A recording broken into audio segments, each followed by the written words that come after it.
Assalamualaikum warahmatullahi wabarakatuh. Bismillahirrahmanirrahim. Alam nasyrah laka sadrak wa wada'na anka wizraka alladzi anqadha dhahrak wa rafa'na laka dzikrak. Fa inna ma'al usri yusran inna ma'al usri yusra. Fa idza faraghta fansab ila rabbika farghab. Bismillahirrahmanirrahim. Rabbis shrah li sadri wa yassir li amri wa hlul 'uqdatam min lisani yafqahu qawli. Amin ya rabbal alamin. Ya muyassir yasir ya mudabbir dabbir ya musahil sahil sahil alaina kulla asyir bijahil basyir wa nadir. Shadaqallahul alim. Anak-anak, selamat berjumpa dengan saya kembali di pertemuan yang kedua. Mudah-mudahan pertemuan kali ini akan membawa manfaat barokah fid dini wa dunya wal akhirah. Ilmu yang kalian peroleh adalah ilmu yang manfaat. Mudah-mudahan manfaat. Dan tetap Bu As masih berpesan kepada kalian, gunakan protokol kesehatan, cuci tangan, jaga jarak, kemudian membersihkan tangan dengan sabun atau membersihkan tangan dengan bahan pencuci atau bisa dikatakan ya dengan sabun lah yang terbaik, dengan air yang mengalir anak-anakku. Mudah-mudahan kita semua, saya dan keluarga, kamu dan keluarga dijaga oleh Allah dari wabah penyakit virus corona. Mudah-mudahan wabah corona ini segera diangkat oleh Allah dari bumi Indonesia. Amin ya rabbal alamin. Anak-anakku, pertemuan kita kali ini membicarakan tentang yang dinamakan diat, kisos dan diat. Baik, saya ulang sedikit. Ini kita berbicara tentang kisos dan diat. Nah, kisos dan diat. Apa itu kisos dan apa itu yang dimaksud dengan diat? Baik, kalau kemarin kita berbicara tentang delik kejahatan yang namanya jinayah, bahwa jinayah itu adalah meliputi pembunuhan dan penganiayaan, dan kemarin pembunuhan kita bagi menjadi 3, ada qatlul amdi, ada qatlul sibhil amdi, dan ada qatlul khata', pembunuhan sengaja, karena niat membunuh, alat yang dipakai adalah alat biasa dipakai untuk membunuh. Kalau serupa sengaja itu adalah tidak niat membunuh, dan alat yang digunakan juga tidak biasa digunakan untuk membunuh. Selanjutnya, ada khata' adalah pembunuhan karena kesalahan, tidak berniat membunuh binatang, tapi kemudian akhirnya terbunuh. Tidak berniat membunuh, tapi kemudian terbunuh. Itu juga secara kesalahan. Dalam hal ini misalnya ada kecelakaan, ada misalnya orang membuka pintu, niatnya membuka pintu, tidak tahu di belakang pintu ada orang, terus kemudian sampai terdorong dan akhirnya sampai meninggal. Itu juga pembunuhan karena kesalahan atau qatlul khata'. Nah, sekarang apa itu yang dimaksud dengan diat dan apa yang dimaksud dengan kisos? Kisos. Baik.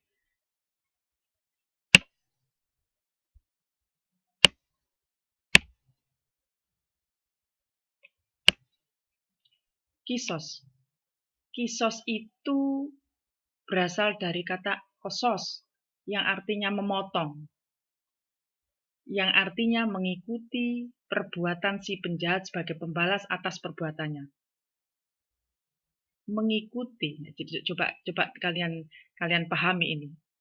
Mengikuti perbuatan si penjahat sebagai pembalasan atas perbuatannya. Kalau penjahat itu misalnya melukai tangan, maka kita ikuti dengan melukai tangan. Kalau penjahat itu melukai tulang, kita ikuti dengan melukai tulang. Kalau penjahat itu melukai mata, maka dengan mata. Jadi tidak boleh kalau misalnya penjahat itu melukai mata, kita balas dengan tangan, atau tangan kita balas dengan kaki, atau tulang kita balas dengan gigi misalnya. Itu berarti kisos. Berarti kisos itu kata sepadan. Berikutnya, menurut Syara, kisos itu menurut Syara ialah hukuman balasan yang seimbang bagi pelaku pembunuhan maupun perusakan atau penghilangan fungsi anggota badan orang lain dilakukan dengan sengaja. Yang dilakukan dengan sengaja. Jadi kisos itu menurut Syara adalah hukuman balasan yang seimbang bagi pelaku pembunuhan maupun perusakan atau penganiayaan kemarin yang dilakukan dengan sengaja, itu kisos. Jadi kisos itu berarti sepadan atau mengikuti apa yang dilakukan oleh penjahat. Kisos itu berarti hukuman balasan yang seimbang. Berikutnya, macam-macam kisos. Yang pertama, macam-macam kisos itu kisos pembunuhan. Hukuman bunuh bagi tindak pidana pembunuhan. Dan yang kedua adalah kisos anggota badan.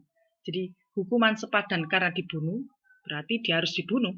Kemudian yang kedua adalah hukuman karena melukai anggota badan. Kisos bagi pelaku tindak pidana melukai atau merusak atau menghilangkan fungsi anggota badan. Syarat seorang itu harus dikisos. Yang pertama, pembunuh sudah balik dan berakal sehat. Jadi syaratnya kalau orang itu dikisos, yang pertama adalah bahwa pembunuh atau yang merusakkan anggota badan itu balik berakal sehat. Maka anak-anak dan orang gila kalau melakukan pembunuhan atau kalau merusak anggota badan atau melukai anggota badan tidak wajib dibalik kisos, tidak wajib dibalas. Jadi syaratnya bahwa pelaku kisos itu sudah balik dan berakal. Yang kedua, pembunuh bukan bapak dari terbunuh. Bapak membunuh anak, maka tidak dikisos. Begitu. Jadi pembunuh bukan bapak dari terbunuh. Artinya tidak ada kisos apabila bapak membunuh anak. Sebaliknya, kalau anak membunuh bapak, maka wajib dikisos.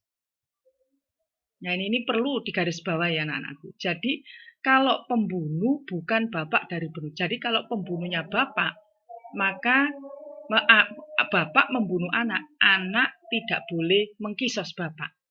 Tapi sebaliknya, kalau anak membunuh bapak, maka dia dikisos. Gitu. Yang ketiga, orang yang dibunuh terpelihara darahnya. Artinya bukan orang jahat, orang Islam, orang yang tidak ahli maksiat, jadi orang yang terbunuh itu terpelihara darahnya. Adakah orang yang tidak terpelihara darahnya?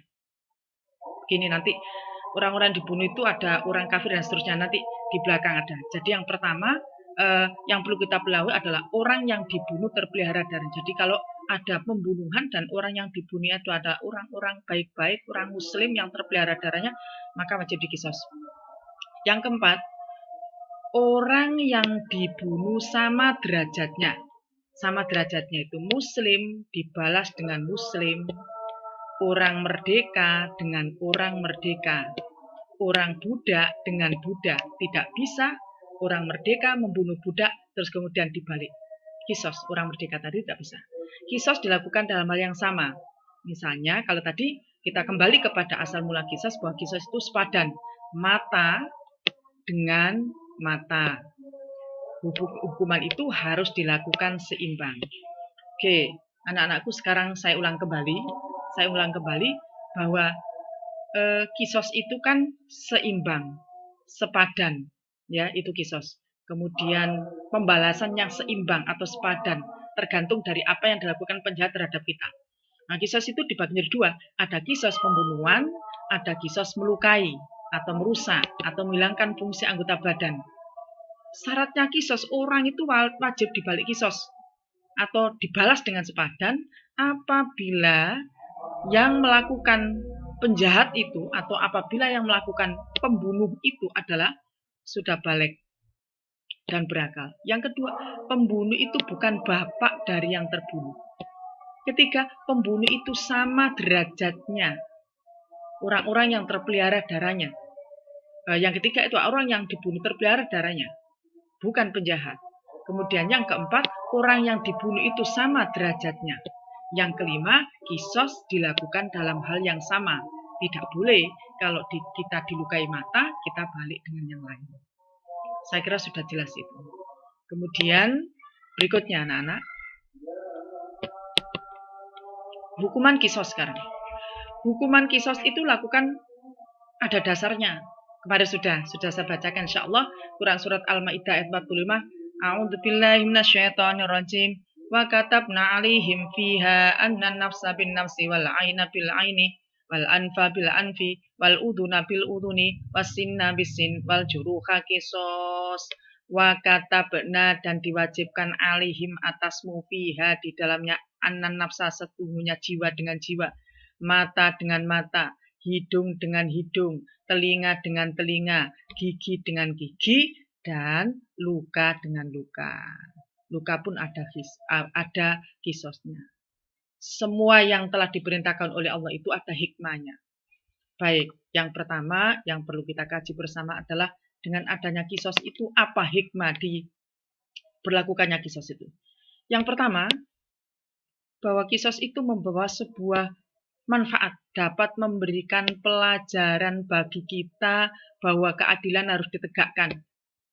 Kalau Allah tidak menentukan kisos, tentu orang salah sedikit bunuh, orang salah sedikit jotos, orang salah sedikit kampleng, orang salah sedikit ditempeleng. Itu karena tidak ada kisos. Tapi dengan adanya kisos, orang menjadi berpikir, oh nanti kalau saya misalnya menjotos kena matanya, saya akan dibalas dengan mata. Kalau nanti misalnya saya menjotos telinganya, kena telinga, saya akan dibalas dengan telinga. Orang akan berpikir begitu. Jadi Allah memelihara, Allah hendak menegakkan keadilan. Dua, dapat memelihara keamanan dan ketertiban. Dengan adanya hukuman sepadan itu, maka terciptalah keamanan dan ketertiban. Selanjutnya, dapat mencegah pertentangan dan permusuhan yang mengundang terjadinya pertumpahan darah. Jadi itu hikmah daripada kisos anak-anak. Berikutnya sekarang kita berbicara tentang diyat. Kalau tadi kisos itu adalah hukuman yang sepadan, hukuman yang setimpal, maka sekarang kita akan berbicara diyat itu apa sih? Diyat itu secara bahasa berarti denda atau ganti rugi. Menurut istilah, diyat itu jumlah harta, jumlah uang, jumlah materi yang kita berikan karena kita telah melakukan tindakan pidana kepada korban kejahatan atau wali pihak terbunuh atau teraniaya sebagai permintaan maaf. Jadi kalau misalnya begini, kita itu melakukan pembunuhan,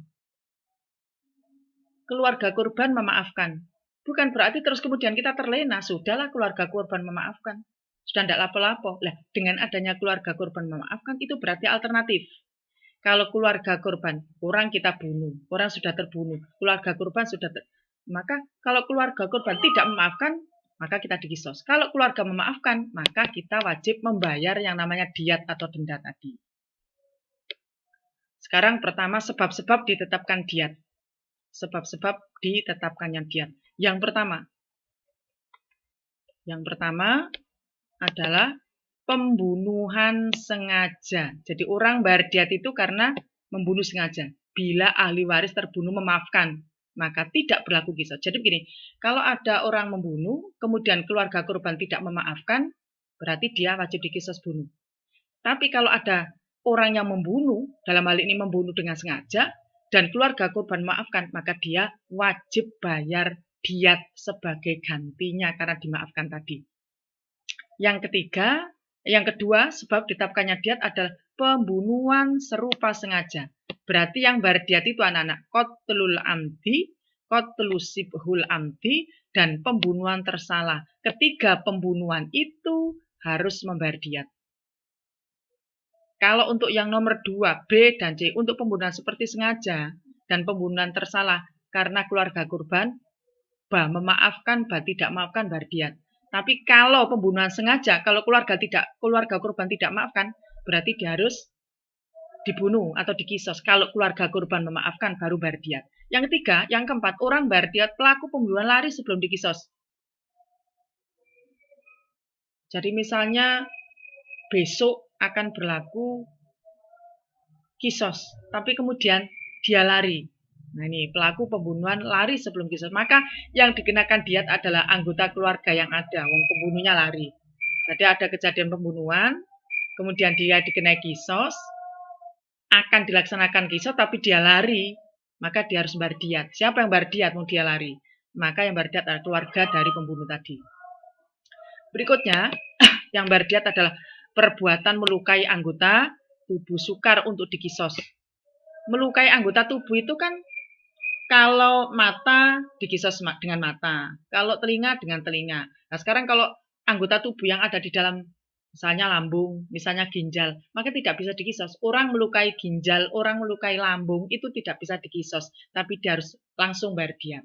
Karena itu sulit untuk dikisos. Masa ginjal terus kemudian dibalas dengan ginjal. Bagaimana balasnya? Wong itu alat tubuhnya ada, sulit untuk dibalas, sulit untuk balas dengan sepadan. Jadi diyat itu secara bahasa berarti ganti rugi. Ganti rugi. karena telah melakukan pembunuhan, ganti rugi karena telah melakukan penganiayaan. Orang bayar diat itu karena dia membunuh sengaja, apabila keluarga korban maafkan. Yang kedua karena membunuh seperti sengaja. Yang ketiga jadi yang pertama karena membunuh sengaja, keluarga korban maafkan, kalau tidak ya dikisos. Yang kedua karena pembunuh serupa sengaja, dimaafkan atau tidak dimaafkan, tidak dikisos, ini tidak dikisos, langsung bayar diat. Pembunuh tersalah juga tidak dikisos tapi langsung bayar diat. Kemudian pembunuh lari sebelum dikisos, yang bayar wajib bayar diat adalah anggota keluarga dari pembunuh. Yang kelima adalah perbuatan melukai anggota badan yang sukar untuk dikisos. Kalau gampang untuk dikisos mata, ya harus dikisos dengan mata, dibalas dengan mata, hidung dengan hidung, dan seterusnya. Tetapi kalau sulit, maka langsung membayar diat. Berikutnya anak-anak, macam-macam diat. Macam-macam diat. Yang pertama, diat itu ada dua macam. Satu, yaitu diat mughalladhah. Namanya saja mughalladhah. Masih ingat, najis ada najis mukhaffafa, mutawasito, mughalladhah. Mughalladhah ini berat. Harus bayar 100 ekor unta. Dan 100 ekor unta itu ada beberapa macam, ada beberapa kriteria. Pertama, harus bayar unta khiko. 30 ekor unta khiko itu unta betina berumur 3-4 tahun.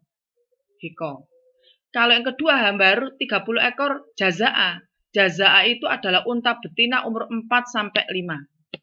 Dan 40 ekor khifa. Khifa itu unta betina yang bunting. Kita bisa bayangkan anak-anak. Dikatakan mughalladhah karena satu, bayarnya harus secara kontan. Yang kedua, untanya pilihan. 30 ekor unta khiko, 30 ekor jaza'a, dan 40 ekor khifa. Unta khiko, unta betina umur 3-4 tahun. Unta jaza'a, unta betina umur 4-5 tahun. Kemudian unta khifa, unta betina yang bunting. Bisa kita bayangkan mencari 40 ekor unta betina yang bunting. Dan itu harus dibayar secara kontan. Siapa yang terkena diat mughalladhah itu? Yang pertama, pembunuhan sengaja. Tetapi tidak dimaafkan oleh keluarga korban, wajib bayar diat sebagai pengganti kisos tadi.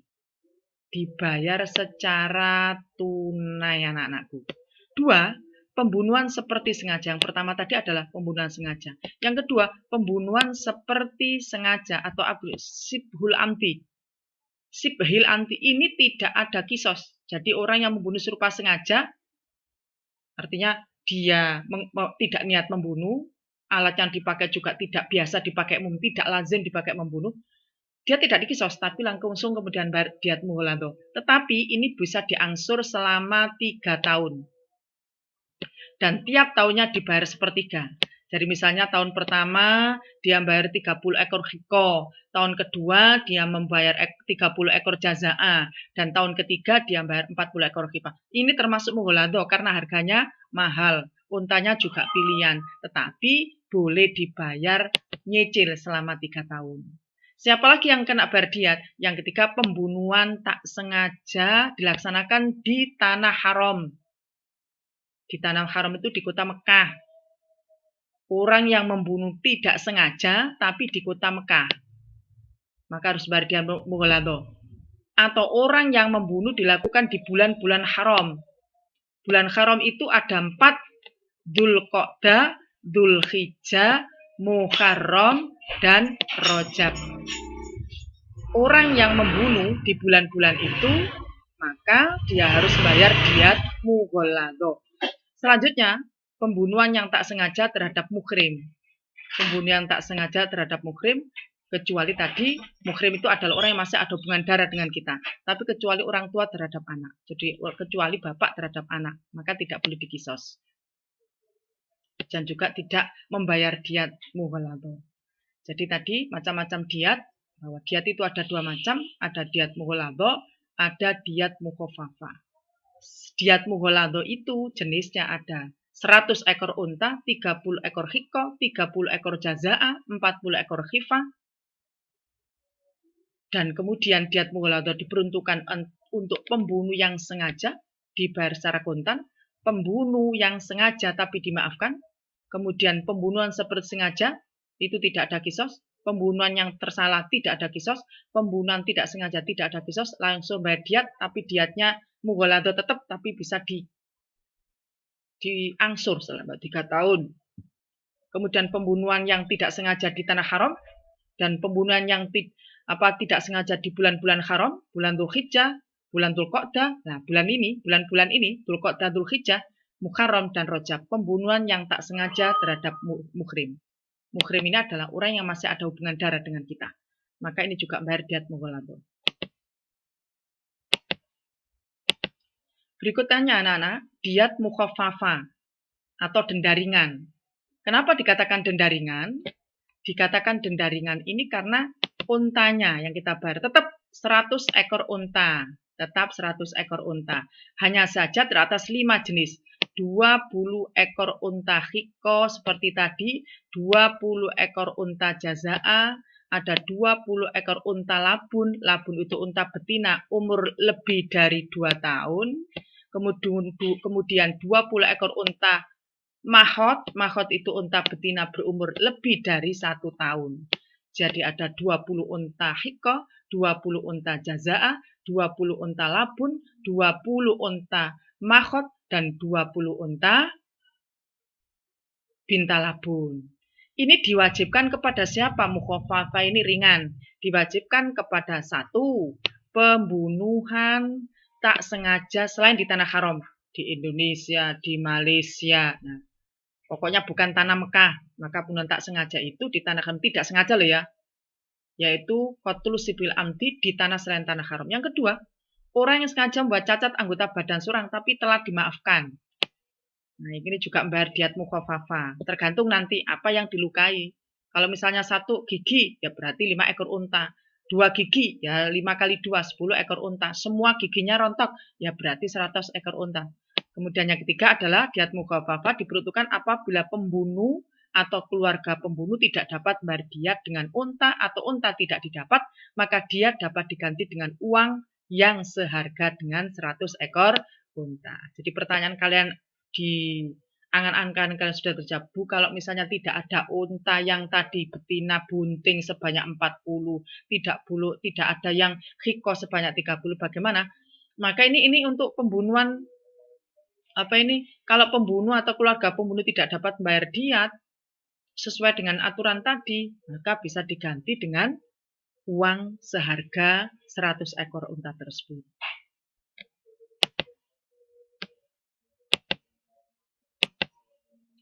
Kemudian diat anggota badan. Diat anggota badan. Pemotongan menghilangkan fungsi, membuat cacat atau melukai. Coba perhatikan ini. Nomor 1, diat 100 ekor unta. Itu bagi anggota yang berpasangan. Kalau misalnya kamu melukai 2 mata sekaligus, 2 telinga sekaligus, 2 bibir atas dan bawah sekaligus, hidung, lidah, ya. Kalau dua-duanya itu terlukai atau dua-duanya itu rusak, maka bayar 100 ekor unta. Tapi kalau anggota tubuh yang berpasangan itu hanya 1, misalnya telinga hanya kanan saja atau kiri saja, bibir atas saja atau bawah saja, hidung sebelahnya saja, mata hanya kanan saja, maka membayar 50 ekor unta. Jadi untuk ini kalau dua-duanya rusak. Kalau ini salah satunya rusak. Diat 33 ekor unta. Itu diat apa? 33 ekor unta itu luka kepala sampai otak. Luka badan sampai perut. Itu 33 ekor unta. Kemudian diat 15 ekor unta. 15 ekor unta itu kulit di atas tulang. 10 ekor unta melukai sampai jari tangan. Jika melukai sampai jari tangan atau jari kaki sampai putus. 1 jari 10, 2 jari 20 ekor unta, 3 jari 5 jari 50 ekor unta, 10 jari 100 ekor unta. Kemudian diat 5 ekor itu untuk gigi. Gigi 1 tanggal atau copot 5 ekor. Gigi 2 10 ekor. Gigi 3 30 ekor. Sebagian ulama ada berpendapat cukup membayar 60 kalau gigi semuanya rontok. Apabila semua gigi copot dikalikan 5 unta. Tapi ada yang mengatakan semua gigi copot maka tinggal bayar 60 ekor unta. Ada juga mengatakan kalau semua gigi sudah tidak berfungsi atau copot, maka bayarnya 100 ekor unta. Ini anak-anak, diet anggota badan. Jadi kalau 100 ekor unta itu untuk yang berpasangan dua-duanya rusak. Kalau hanya separuhnya, maka 50. Kalau otak, kepala, maka 33. Kalau 15 itu adalah melukai kulit di atas tulang. Kemudian 10 ekor unta itu untuk jari-jari tangan, jari-jari kaki, satu saja. Kalau 2 ya berarti dikalikan 2. Kalau gigi cuma 5 ekor unta. Kalau misalnya semua rontok, ulama berpendapat ada yang mengatakan 60, ada yang mengatakan 100 ekor unta. Hikmahnya diet sama dengan kisos. Yang pertama kita bisa tahu anak-anak bahwa Allah memberikan hikmah di balik semua itu adalah satu, supaya dapat mencegah kejahatan terhadap jiwa dan raga manusia, supaya manusia tidak ringan tangan, sedikit-sedikit ngeplak, sedikit-sedikit kemudian marah, sedikit-sedikit jotos, membuat rasa tentram, aman, karena dengan demikian kita merasa terlindungi, membuat rasa jera. Orang kalau kemudian melukai, terus kemudian membayar segitu banyak unta, maka dia merasa jera. Lain kali saya tidak akan melakukan itu lagi. Menjadi pelipur lara bagi keluarga korban. Jadi menjadi pelipur lara. Dan sekarang ayahnya dibunuh, maka ia menjadi pelipurnya, menjadi penghiburnya. Siapa yang mau ayahnya tidak ada, siapa yang mau giginya rontok, dan seterusnya. Saya kira itu anak-anak. Nanti kalau misalnya kalian bertanya, bisa lewat WA Group. Mudah-mudahan ini kalian mengerti apa inti-intinya saja yang saya katakan, bahwa inti-intinya saja bahwa yang namanya kisos itu adalah pembalasan yang sepadan, balasan sepadan. Kalau dibunuh ya dibalas dengan bunuh, jiwa dengan jiwa, kemudian anggota badan dengan anggota badan. Sedangkan diat itu adalah materi atau uang yang diberikan sebagai